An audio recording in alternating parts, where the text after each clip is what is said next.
Hey guys, welcome to the first episode of the It's Just Wrestling YouTube channel. My name is Justin. Apologize for the poor quality. I don't got the best laptop in the world, so the quality is going to be really bad. I'm just working with what I got, so I apologize for that. So yeah, I've been messing around with the idea of starting a wrestling YouTube channel just because I think wrestling is really dope, it's fun, and I wanted to try something new this year, so I decided on a YouTube channel. So hopefully you guys like it and it rolls on and we can get better quality into these videos. So today I'll be reviewing Nxt Takeover Phoenix. Solid show overall. Really great matches, as to expect when it comes to these takeovers. And this isn't nothing new. NXT really just sets the bar for pay-per-view weekends. It being Royal Rumble weekend, should be surprising to see if any of these NXT superstars that we saw today end up, a surprise entrance in the Rumble tomorrow. So let's hope for that. Let's get into the first match. It was War Raiders versus Undisputed Era. Uh, Great match altogether. Uh, High octane, really athletic match, which is to expected if you know what these two teams can do. So it starts off with Undisputed Era attacking War Raiders as soon as the bell rings, but that's quickly stopped just due to the brute strength of War Raiders. They had some real good spots with this match. A lot of back and forth. One of the spots was Rowe throwing Hanson into Riley and Strong from the apron, which was really cool. The War Raiders have some innovative tag team maneuvers that I think are really cool and highlight just what they can do. Um, Undisputed gained the upper hand on the War Raiders by keeping Hanson away from Rowe in their corner, just in and out tag, keeping them at bay.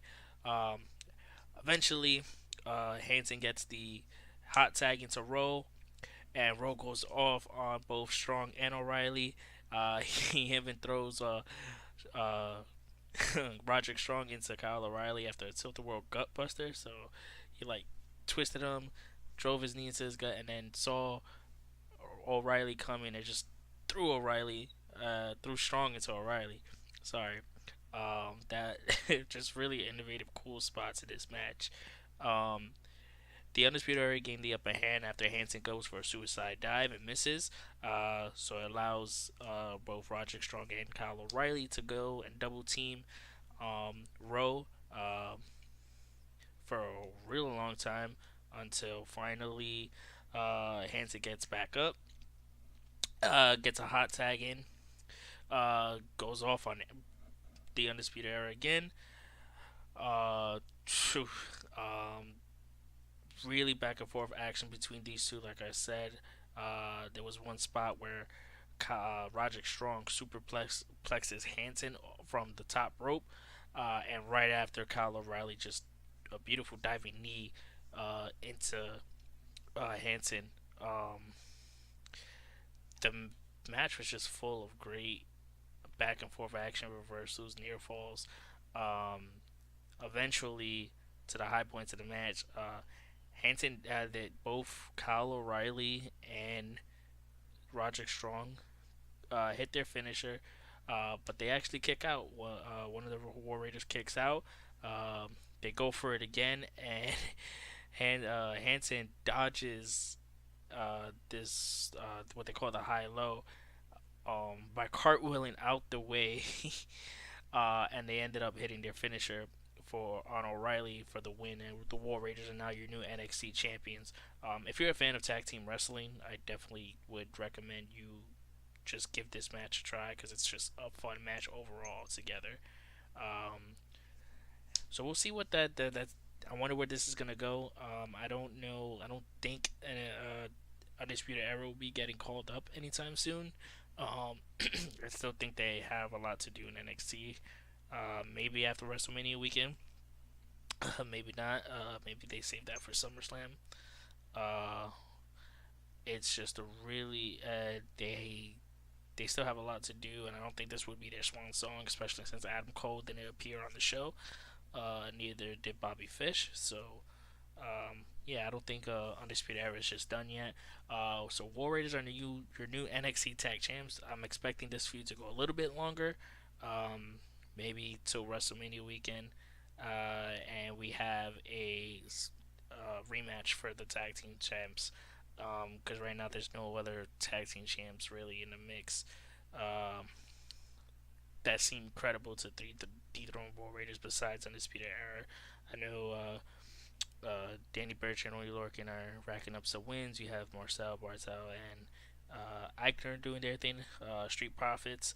But right now, I think they're kind of lost in the shuffle right there. Uh, there's nobody really to unless they start building them up. I don't think right now we'll see any difference in the tag team um, ladder. So right now, I just think it's gonna stay Undisputed Era versus War Raiders until we get a new credible threat to challenge for the NXT titles. So the next match we have is Matt Riddle versus Cassius Ono. Matt Riddle being the indie guy that came, everybody loves. Ono, also known as Chris Hero back in the Indies. This match was expected as it went. It was a hard hitting match, very stiff, both guys. Uh, Highlighting like their technical aspects, especially Matt Riddle. There was this one stiff big boot to Riddle by Ono that just busted his lip, pretty nice. There was this stalling deadlift German suplex by Riddle, and if you ever seen Cassius Ono, he's not the smallest guy in the world, so to show the strength of Matt Riddle was really really great. Um, so the finish came when Matt Riddle did a half Nelson suplex by Riddle, where he trapped and then he trapped Ono in between like his knee, like around his arm and his knee, and just kept elbowing him until he made Ono tap. So this match was really just to get Riddle solidified as a solid contender. I think it did the job. As far as match quality goes, it's probably one of the weaker matches. It's just that it just felt a very average match. That's not to discredit anybody. Uh, it was probably going to be very hard to follow what the War Raiders and Undisputed Era did, but that's not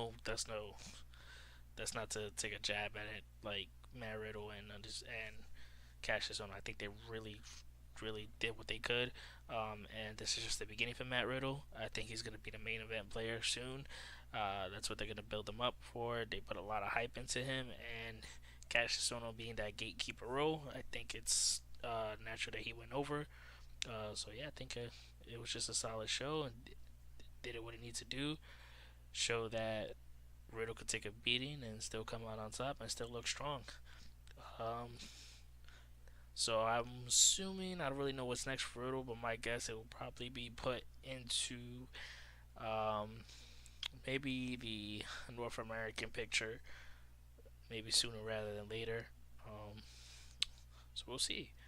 Um, the next match we have is Ricochet versus Johnny Gargano, and holy God, was this match something else?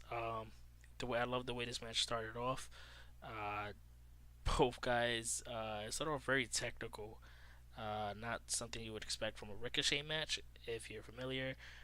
Johnny Gargano really, he is Johnny Takeover. He is Mr. Takeover. He has solidified himself as that guy. Every takeover he's on, he just produces great matches. It's just that simple. Um, it starts off with both guys just outdoing each other with reversals. Very technical, beautiful, just beautiful like technicality on both ends.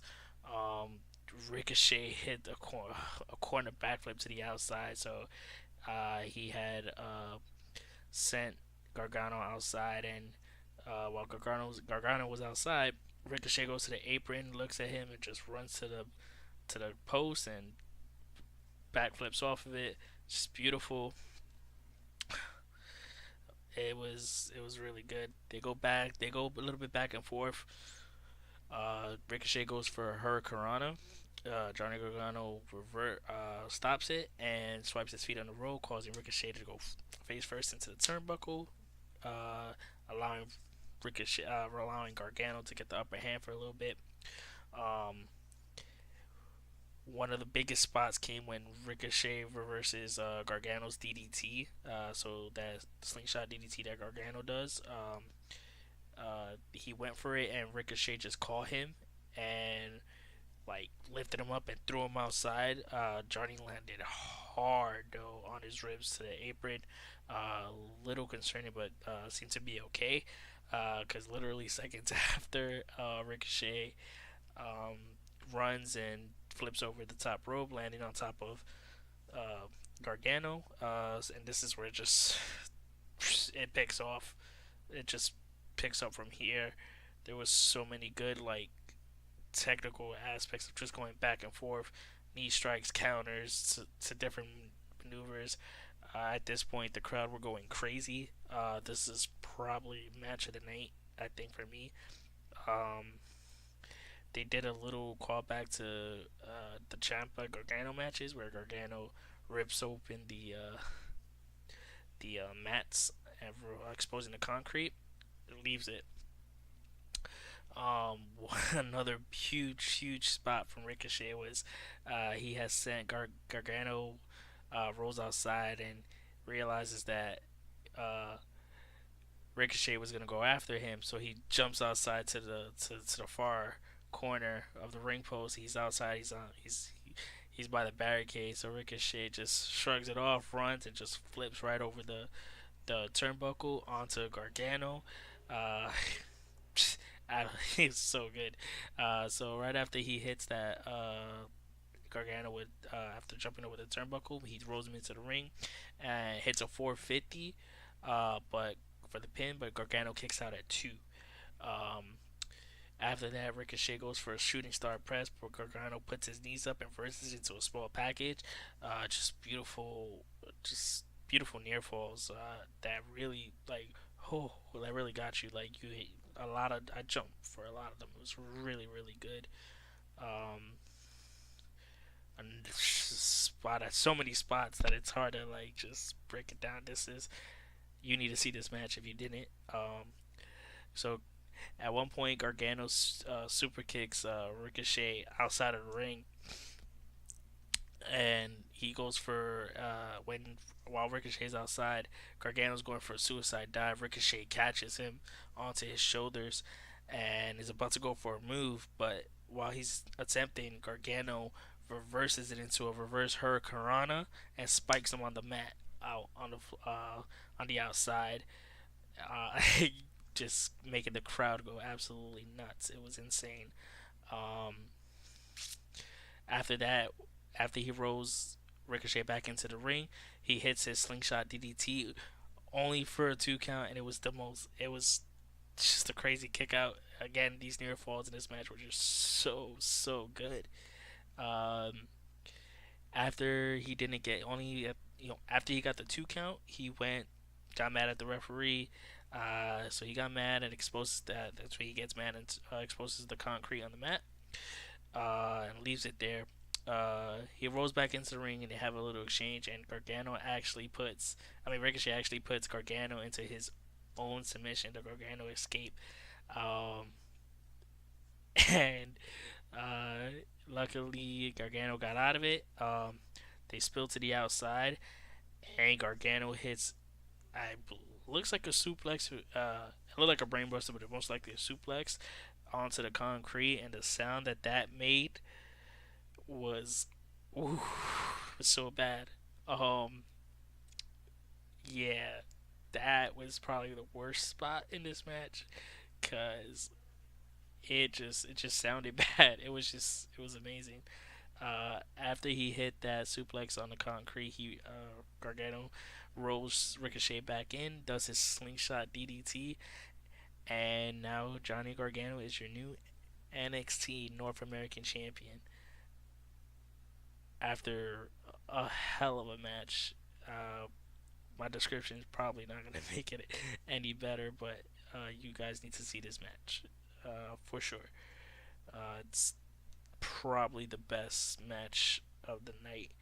Um, Depends on how you guys feel about the main event. So next we get Next match is Bianca Belair versus Shayna Baszler for the NXT Women's Champion. Um, so the story behind this was that Bianca Belair is undefeated. She's the best. She's the EST of NXT. That's her gimmick. So she's the strongest, fastest, greatest, etc. She's been undefeated. She's so young.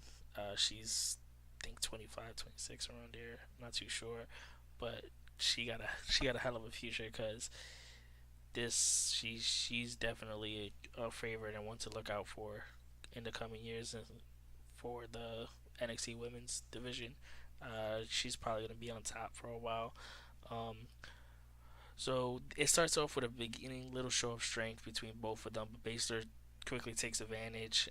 The whole story was that Belair was a little too inexperienced for to be in a match like this. This is her first takeover event after being undefeated.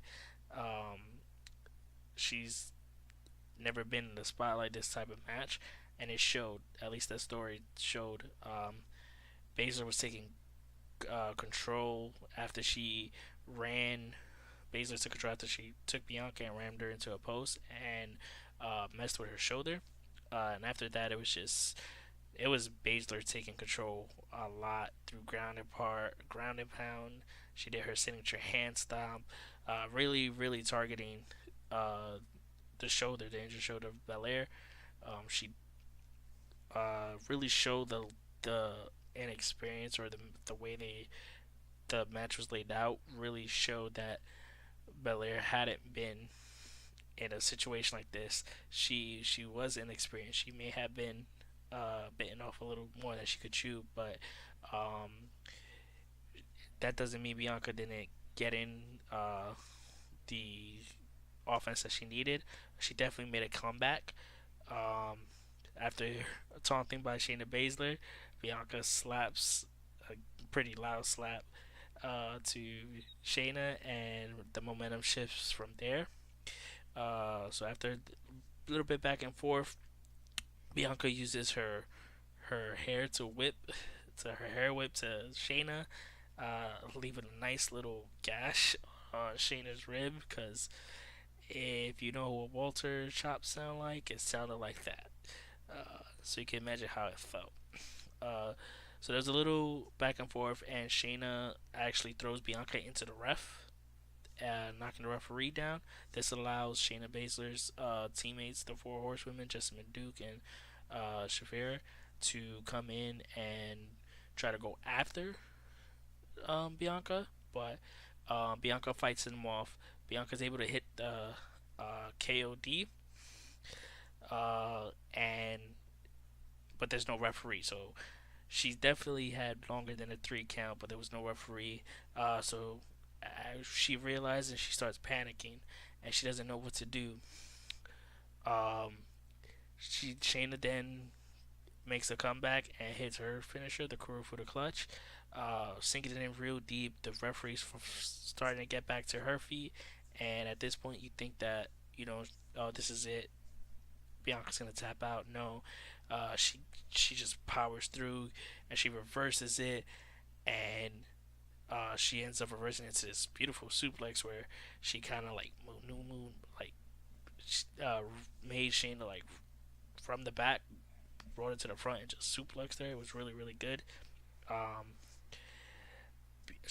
Bianca's making a comeback now, so she goes for a 450 splash. Now I believe it was Shafir who interfered and tried to stop her.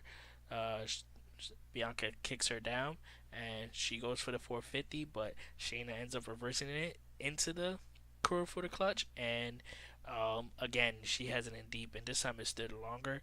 And you see Bianca fight, and there's one point she got back up to her feet, but she just drops, and it definitely ended with her just being put to sleep. She didn't tap out.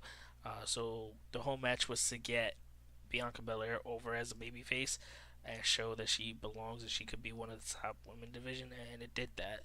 The crowd definitely got behind her towards the end, and big credits to Shayna Baszler because she's playing that heel part very well, very well. Um, yeah, this is definitely not the end of this feud.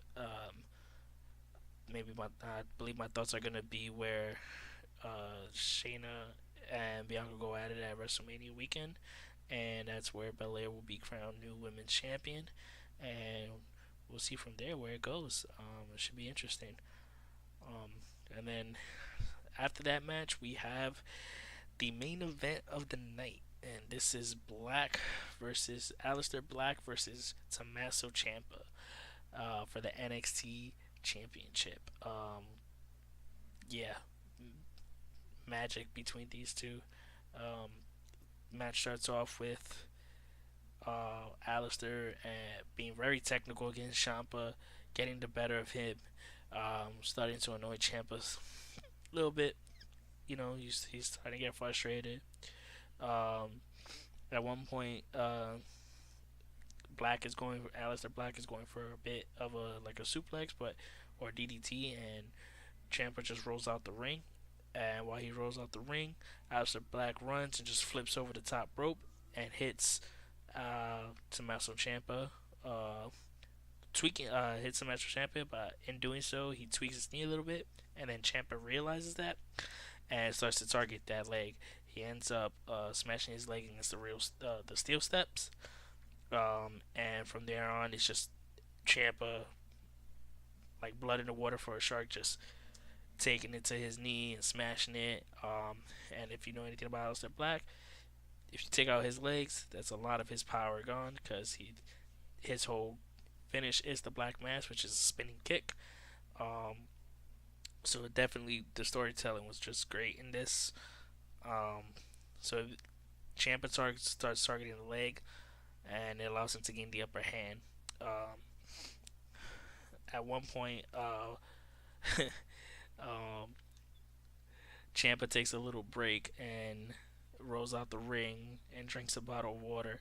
And he's drinking water, and Alistair is able to kick him, and it was a little nod to I guess Triple H, where all the water just spits out. It was really cool, and there's water all over the mat.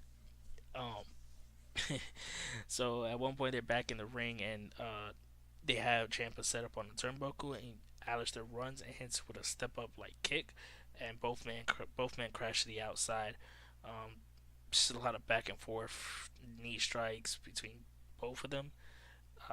Some crazy like stiff shots.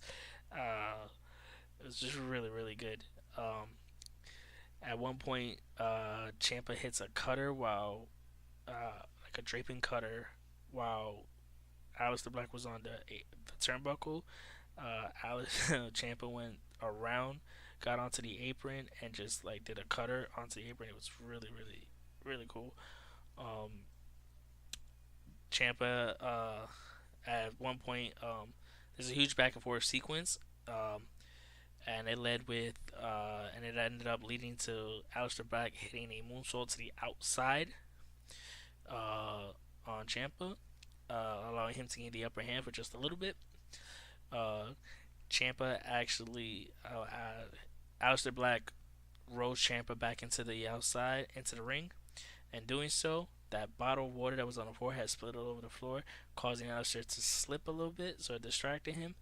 That allowed Alistair Ciampa to gain a little bit more time, just a few more seconds, as he was getting into the ring. Alistair was getting into the ring. Uh, Ciampa hits Alistair Black with the fairy tale ending, uh, it only gets a 2 count, um, causing Ciampa to get a bit mad, going outside completely shocked, and exposing the concrete little shades of what Johnny Gargano did earlier in the night. Um, while he gets back into the ring, Alistair Black is able to hit a huge Black Mass, um, huge, and it was like a knockout blow. As Alistair is crawling to get the pin or to cover, as soon as he lifts his arm to go cover Champa moves to his side so he doesn't get the pin. Just little nods like that, really, really good.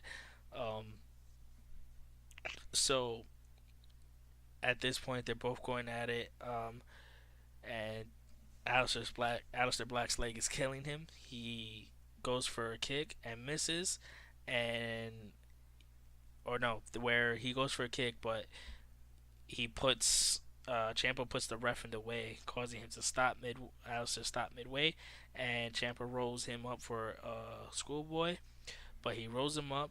Alistair kicks out, but he lands into the second rope. Champa catches him for a draping DDT, and it's only for a 2 count. At this point, Ciampa's getting really upset. Ciampa goes for Aleister Black goes for another kick, but the leg is so damaged that he has to stop midway, and Ciampa is able to hit a third fairy tale ending. He holds on to it and then hits a fourth fairy tale ending. Uh, and with that was the end of the match. It was a 3 count. And Tommaso Ciampa remains your NXT champion. Um, it's it was just a great match. Aleister Black is most likely getting called up. I think this was his final match in NXT. I expect him to be a surprise entrant in the Royal Rumble. I expect a lot of entries to be from NXT, or at least most of them. So maybe Ricochet, Velveteen Dream, since he wasn't on the card either. So we'll see. Um, a cool moment. Apparently, Champa's making his way up the ramp, and the little logo appears as it's gonna end, and then you see Johnny come out with his newly won North American title, and they look at each other and they just pose. Uh, so I'm guessing we're signifying a heel DIY reunion, which is cool. So I'm excited to see where this goes. Because right now, Johnny Gargano and Tommaso Ciampa are on top. Let's see what Ricochet wants to do. Ricochet gets his rematch, and we'll see where WrestleMania takes us. So that's it, guys. I hope you enjoyed this video. Um, I think it's gonna be really dope. So again, I apologize for poor quality. First video, crappy quality, probably crappy explanation, but hey, at least we tried, right? So yeah, take care, guys. Thank you so much, and I hope you enjoyed this video. Later.